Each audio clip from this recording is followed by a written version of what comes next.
हिंद, आप देख रहे प्रचंड भारत न्यूज।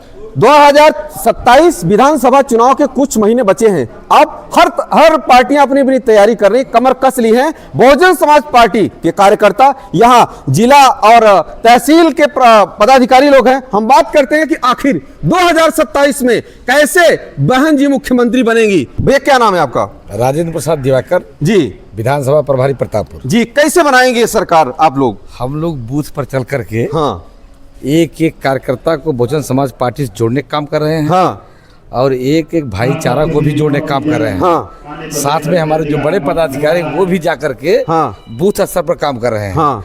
और हम लोग 2007 की सरकार का पूरा उपमा दे करके हाँ। कि हमारी बहन जी ने प्रदेश में 2007 में जितना बढ़िया काम किया है, हाँ। शायद इस प्रदेश में चाहे समाजवादी पार्टी की सरकार रही हो, हाँ। और चाहे इस समय भारतीय जनता पार्टी सरकार चल रही है, किसी सरकार ने ऐसा काम नहीं किया जितना बढ़िया काम बहन जी ने हाँ। किया है। और सर्व समाज को लेकर चलने काम किया हमारी बहन जी ने। बहन जी के अच्छे कामों को बताकर 2007 में जो बहन जी ने जो काम किया था उसको बताकर आप लोग फिर से सरकार में आने का काम करेंगे। लेकिन अभी 14 अप्रैल को बहुत बड़ा कार्यक्रम होने जा रहा है देश भर में। जी। अब पिछली बार जो अक्टूबर में कार्यक्रम हुआ था उसमें आरोप लगा था कि सरकार ने आप लोगों के लिए बसें भेजा। विपक्षी लोगों ने आरोप लगा कि इतनी भीड़ तो आ ही नहीं सकती है।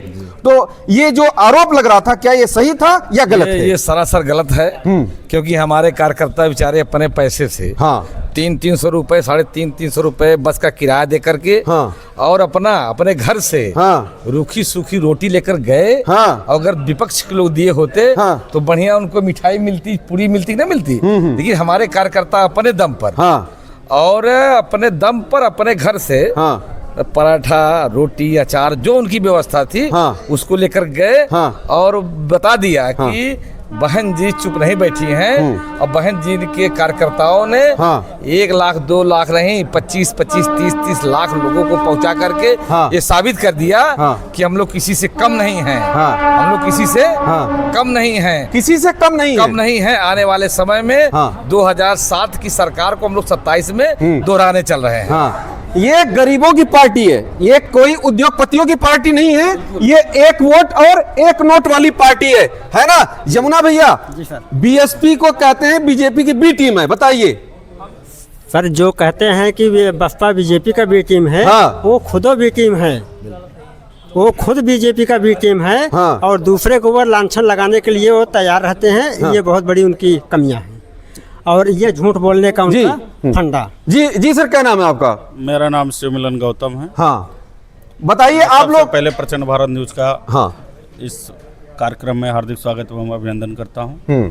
साथियों, जो आप कह रहे हैं बी टीम, जो लोग बी टीम कह रहे हैं, आज उनके खानदान से देख लीजिए, उनकी भयाऊ को देख लीजिए, उनके परिवार को, उनके रिश्तेदार नातेदार को देख लीजिए, किस पार्टी से बिलोंग कर रहे हैं और कहाँ पे कार्य कर रहे हैं उनके घर के लोग। आप इसी से अंदाजा लगा लीजिए कौन बी टीम है, कौन ए टीम है। तो ये जो बी टीम का आरोप लगाने वाले, आप कह रहे हैं कि खुद बी टीम वाले हैं। और आपकी जो वोट है तमाम पार्टियों में बिखरी हुई है।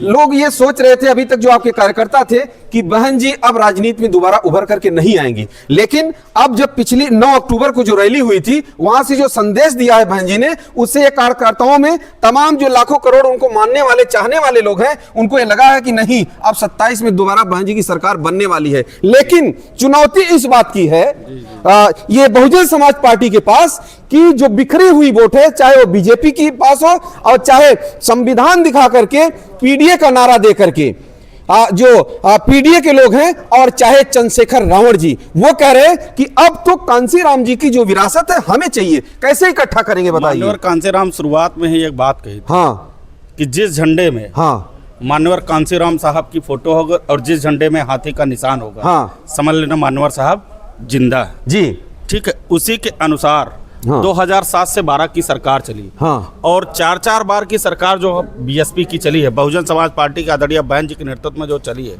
उसी के बल पर जो कार्य पूरे प्रदेश में बहन जी ने उत्तर प्रदेश में किया है, आज उत्तर प्रदेश ही नहीं पूरा भारत देश के साथ साथ विदेशों में आयरन लेडी के नाम से बहन जी जानी जाती है। उस कार्यकाल के दम पर 2007 को 2027 में दोहराएंगे और बहन जी 2027 में मुख्यमंत्री 5वीं बार बनेंगे। आखिर ये बताइए भैया कि ये जो योगी जी की सरकार 9 साल से है, इसमें क्या कमियां हैं? क्यों आप लोग इसमें कमी गिना रहे हैं?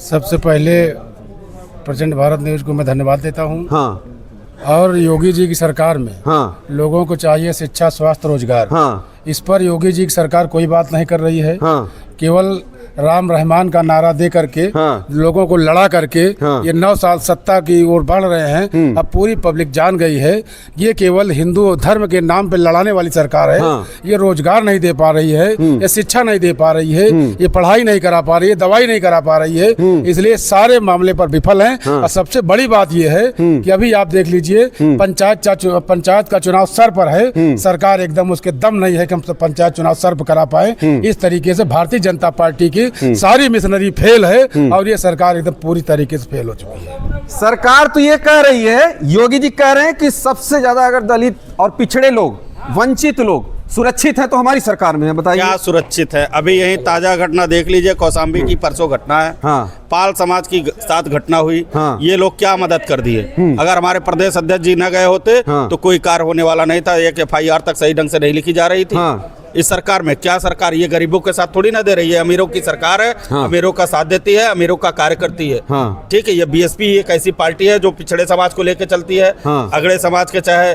गरीब समाज के हो, चाहे जो भी समाज के व्यक्ति हो, चाहे SC समाज के हो, सबको साथ में लेकर चलती है। हाँ। इसलिए यह सरकार एकदम से विफल हो चुकी है। हाँ। यह भ्रष्ट सरकार चल रही है। शुरुआत में इनका एक नारा चला था, गुंडा राज को खत्म करेंगे हाँ और सरकार चलाएंगे। हाँ। लेकिन अगर पूरा इतिहास उठा के देखा जाए इस 75 वर्षों की, हाँ। तो सबसे ज्यादा अगर भ्रष्ट सरकार अरे। कोई चली है हाँ। तो यह चली है भारतीय जनता पार्टी की सरकार चली है। आप लोग देख रहे आए दिन कहीं ना कहीं बहुत गंभीर घटनाएं घट रही हैं। चलिए, आप सभी का बहुत बहुत धन्यवाद। Thank you. कमेंट करके अपनी राय जरूर दीजिएगा। जय हिंद।